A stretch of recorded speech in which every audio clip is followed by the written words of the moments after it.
بسم اللہ الرحمن الرحیم۔ السلام علیکم ورحمۃ اللہ وبرکاتہ۔ آئی کے ریئل وائس کے معزز خواتین و حضرات، آئی کے ریئل وائس کی طرف سے آپ سب کو رمضان کی آمد کی مبارکباد۔ اللہ تعالیٰ سے دعا ہے کہ اللہ رب العزت مجھے اور آپ کو رمضان کی صحیح قدردانی کرنے کی توفیق نصیب فرمائے، آمین۔ آج ہم سنیں گے رمضان میں اللہ رب العزت 3 آدمیوں کی دعا کبھی رد نہیں کرتے، تو آج ہم سنیں گے اس ویڈیو کے ذریعے۔ حضور صلی اللہ علیہ وسلم کا ارشاد ہے، رمضان المبارک کی ہر شب و روز میں اللہ کے یہاں سے جہنم کے قیدی چھوڑے جاتے ہیں، اور ہر مسلمان کے لیے ہر شب و روز میں ایک دعا ضرور قبول ہوتی ہے۔ بہت سی روایت میں روزہ دار کی دعا قبول ہونا وارد ہوا ہے۔ بعض روایت میں آتا ہے کہ افطار کے وقت دعا قبول ہوتی ہے، مگر ہم لوگ اس وقت کھانے پر اس طرح گرتے ہیں کہ دعا مانگنے کی تو کہاں فرصت، خود افطار کی دعا بھی یاد نہیں رہتی۔ افطار کی مشہور دعا یہ ہے، اللہم لک صمت و بکا آمنت و علیک توکلت و علی رزقک افطرت۔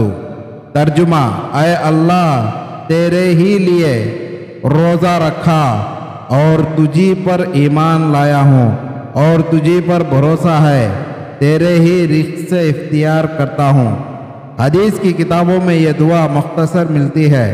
حضرت عبداللہ بن عمر بن عاص رضی اللہ عنہ افطار کے وقت یہ دعا کرتے تھے۔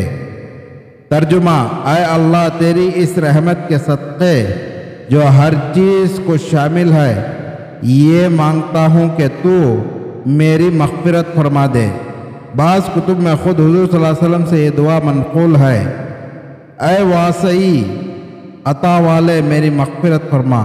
اور بھی معتد دعائیں روایت میں وارد ہوئی ہیں، مگر کسی دعا کی تخصیص نہیں۔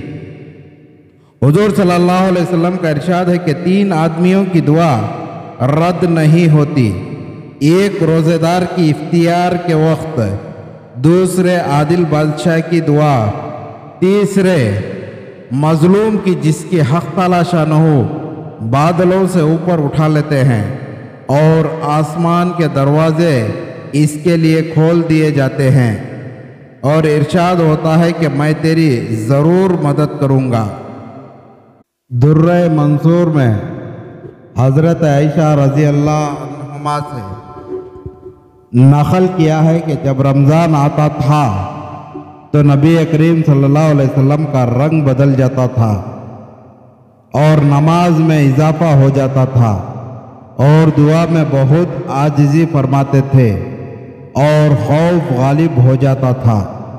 ایک روایت میں ہے کہ حق تعالی شانہ رمضان میں عرش کے اٹھانے والے فرشتوں کو حکم فرما دیتے ہیں کہ اپنی اپنی عبادت چھوڑ دو اور روزے داروں کی دعا پر آمین کہا کرو۔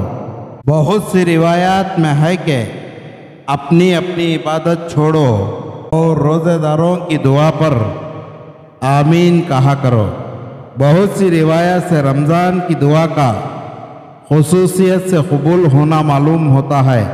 یہ بے تردد بات ہے کہ جب اللہ کا وعدہ ہے اور سچے رسول کا نقل کیا ہوا ہے تو اس کے پورا ہونے میں کچھ تردد نہیں، لیکن اس کے بعد بھی بعض لوگ کسی غرض کے لیے دعا کرتے ہیں، مگر وہ کام نہیں ہوتا، تو اس سے یہ نہیں سمجھ لینا چاہیے کہ وہ دعا قبول نہیں ہوئی، بلکہ دعا کے قبول ہونے کے معنی سمجھ لینا چاہیے۔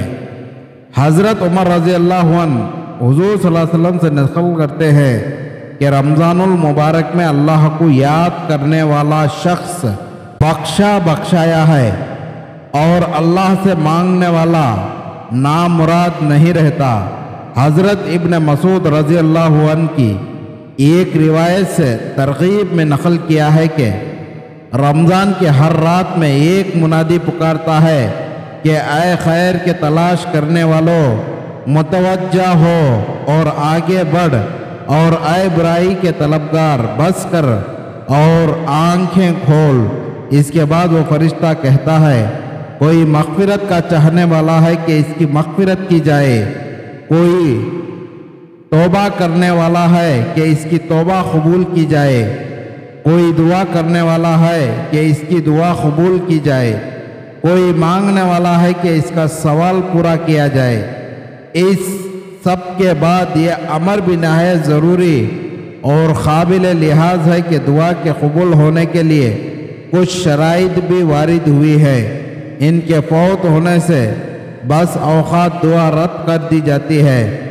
من جملہ ان کے حرام غذا ہے کہ اس کی وجہ سے بھی دعا رد ہو جاتی ہے۔ نبی کریم صلی اللہ علیہ وسلم کا ارشاد ہے کہ بہت سے پریشان حال آسمان کی طرف ہاتھ اٹھا کر دعا مانگتے ہیں اور یا رب کرتے ہیں، مگر کھانا حرام، پینا حرام، لباس حرام، ایسی حالت میں کہاں دعا قبول ہو سکتی ہے؟